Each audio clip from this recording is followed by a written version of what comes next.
Hello everyone, it's Dr. Sam. I'd like to welcome you to my Eye Clarity podcast. This is a show that offers cutting-edge information on how to improve your vision and overall wellness through holistic methods. I so appreciate you spending part of your day with me. If you have questions, you can send them to hello@drsamberne.com. Now, to the latest Eye Clarity episode.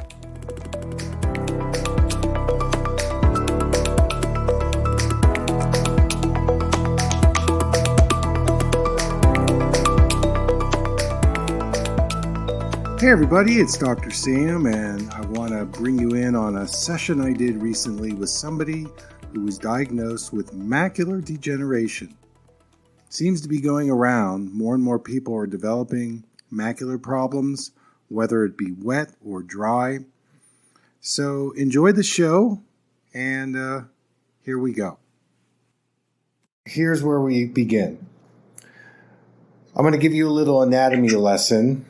The macula is the center part of the retina, and it's made of mostly cones, color vision, and it's also the place where we see detail. Now, it makes up less than 1% of the entire real estate of the retina. So you've got 99% of the retina cells that aren't macula. And the key, here are a couple of keys. Number one, the macula, because it doesn't get direct blood supply running through it, it relies on its nutrient accumulation indirectly. And it's a vulnerable area for getting enough nutrients. And if it doesn't get enough nutrients, two things happen. Either the macula dries out, and that's the less serious kind, or the macula begins to accumulate fluid behind itself because it's so starved that it begins to create fragile blood vessels, temporary blood vessels, to help feed itself. But the problem with that scenario, and the condition is called angiogenesis, when you start creating these fragile blood vessels, this is when you can get a bleed. And it has to do with ultimately a couple of things. Your glucose levels in your blood. So if you have moderate to high glucose levels, you have a higher chance of these blood vessels forming and bleeding. And number two, there could be other toxicity factors that you've been exposed to, things like mold, candida, leaky gut syndrome, inflammation, head trauma, heavy metal toxicity, just to name a few that create this fluid buildup in the macula. Now, some other things that lower our macular health is the constant exposure of blue light emitted from either LED lights or your screens. In fact, it's become so prevalent that the blue light, if you're not protecting the macula, will add to this syndrome of it drying out, or, again, going more to the wet side, the fluid buildup. So to be proactive in this is the name of the game, because once you start in with the injections, which they only do for the wet kind, you are now in the dependent system of the allopathic medical people. And the pharmaceutical drugs create many side effects, including scar tissue, inflammation, blurred vision, and so on. It's a symptomatic control for a short period of time, but it's not really getting to the root cause. So the first thing I want to say is that it's very important for you to include a few essential nutrients And probably the best way to do that is at least for 3 months to start taking some eye-generated formulas. And you're already taking a lot of things to begin with, so we need to be selective about what you may take. So there are 3 essential ingredients that protect the macula right off the bat. 2 of them are plant-based, and 1 of them is marine-based. So the plant-based ingredients are called carotenoids, and you may have heard of them. One is called lutein, and the other is called zeaxanthin. So these are pigments that come from the plants that actually coat the macula and deflect both the UV light and the blue light. And you should be taking 16 milligrams a day of lutein alongside 6 milligrams a day of zeaxanthin, and then adding the marine carotenoid, which is called astaxanthin. And you can get that either through seafood, wild-caught salmon, any kind of pink seafood, or I've created a microalgae type supplement where it's very concentrated. And there you would take somewhere between 6 and or 12 milligrams a day of astaxanthin. So to repeat, 16 milligrams a day of lutein, 6 milligrams a day of zeaxanthin, and 6 to 12 milligrams a day of astaxanthin. Now here's the rub. Lutein and zeaxanthin are fat-soluble vitamins, along with another very important vitamin for the retina, vitamin A. And this is where people get tripped up, and it's not talked about a lot, except if you study functional medicine, and that is this. The liver produces bile, and the gallbladder stores the bile. And bile is very important in your ability to be able to absorb the fat-soluble vitamins that feed the eyes, like vitamin A, lutein, and zeaxanthin. So either if you have a challenged liver, you don't think you're producing the bile, your gallbladder is compromised, my suggestion would be when you do these fat-soluble vitamins to include a supplement called bile salts. You can get these anywhere.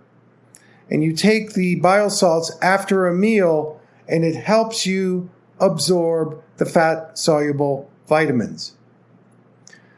So what I suggest, just out of simplicity's sake, is to take 2 capsules of my eye vitamin, 1 capsule of my astaxanthin formula, and then there's a few other things that really help boost macular health that are under the radar among the conventional eye doctors. Now, they're not under the radar in terms of JAMA or some of the more medical journals.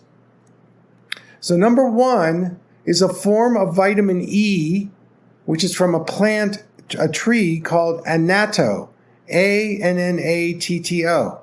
And I've been able to develop a liquid formula that you take as a sublingual. Now, the vitamin E goes way back to 2001 and 2006 when the NIH did a study which is called the ARID study. That was 2001, and in 2006 they repeated the study, and it's called the ARIDS 2.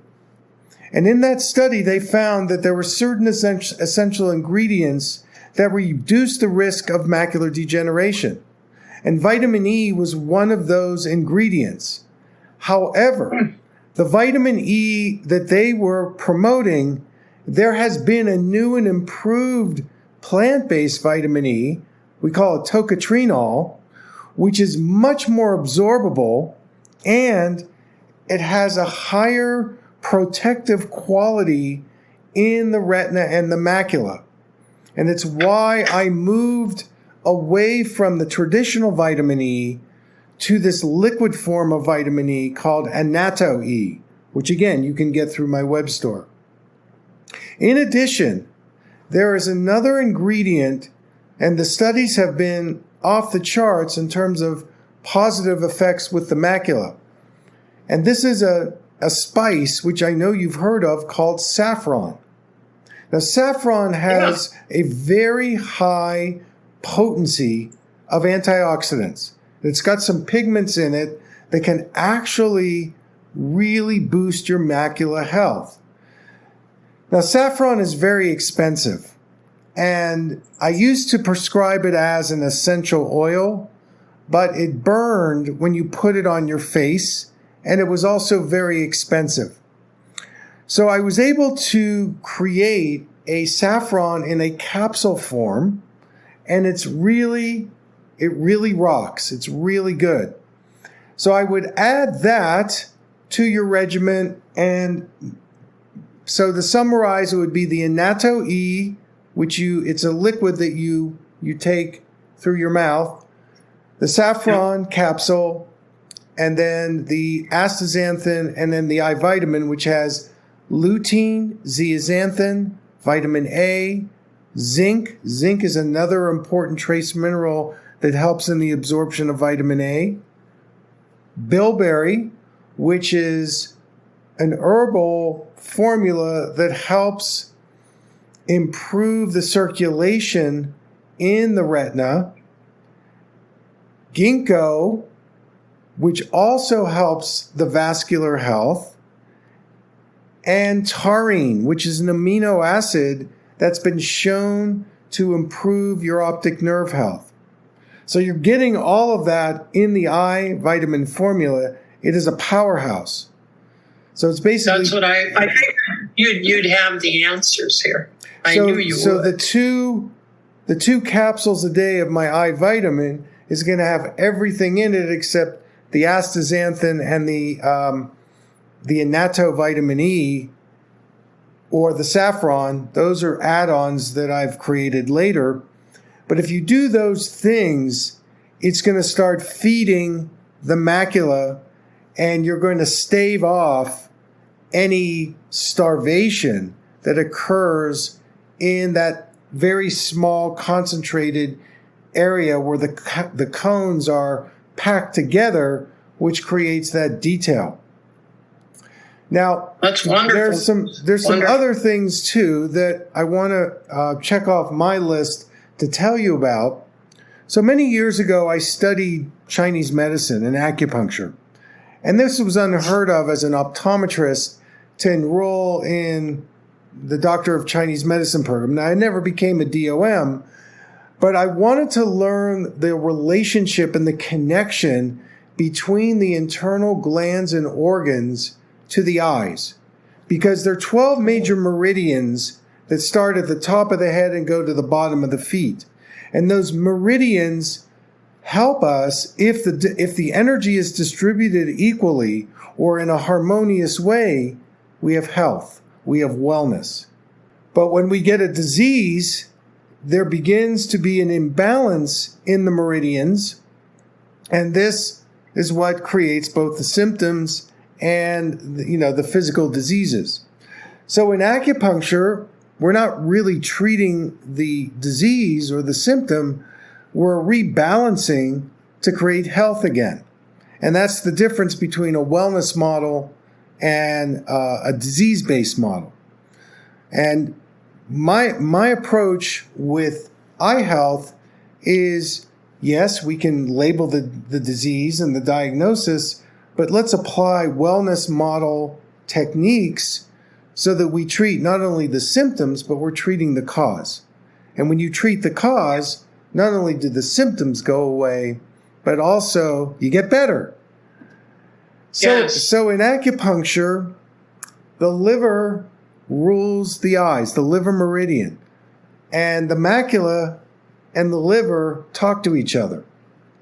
So by understanding liver health, this is a way for you to begin to balance out whatever is going on in the macula. Now, you're not going to get that from your ophthalmologist because they're looking at you as maculas, as retinas.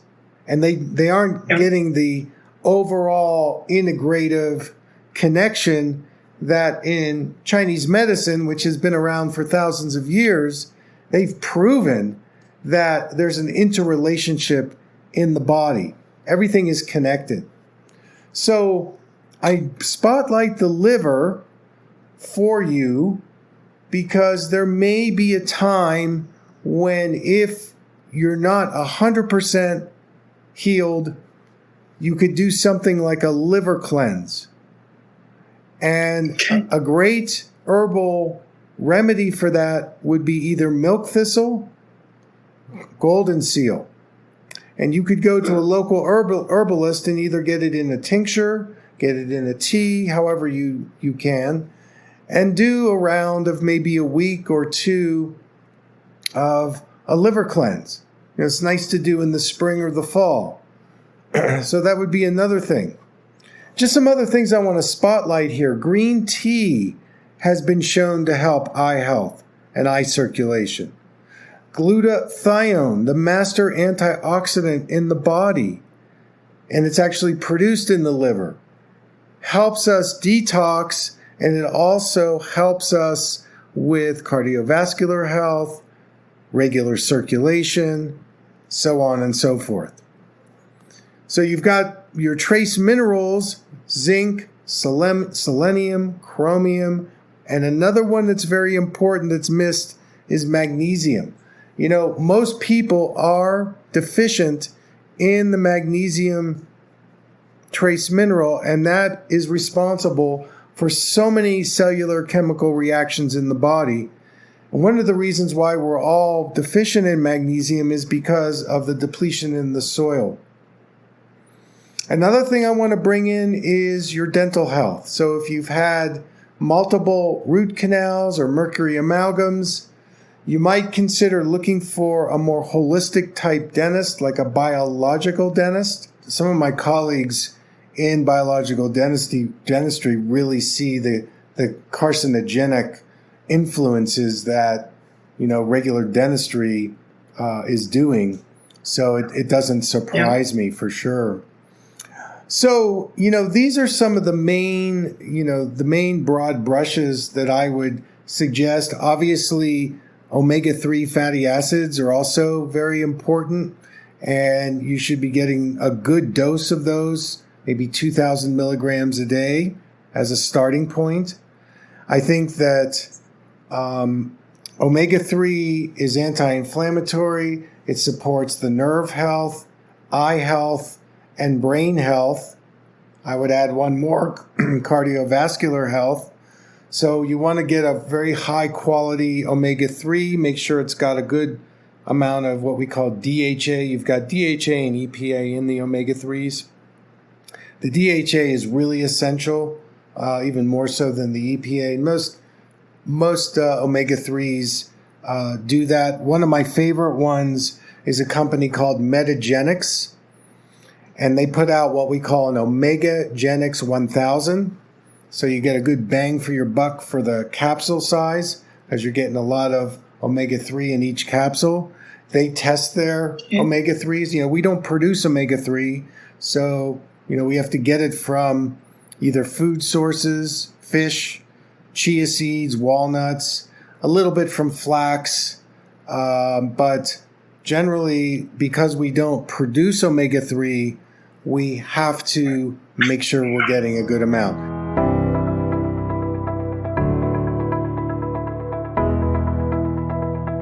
Thank you for listening. I hope you learned something from the Eye Clarity podcast show today.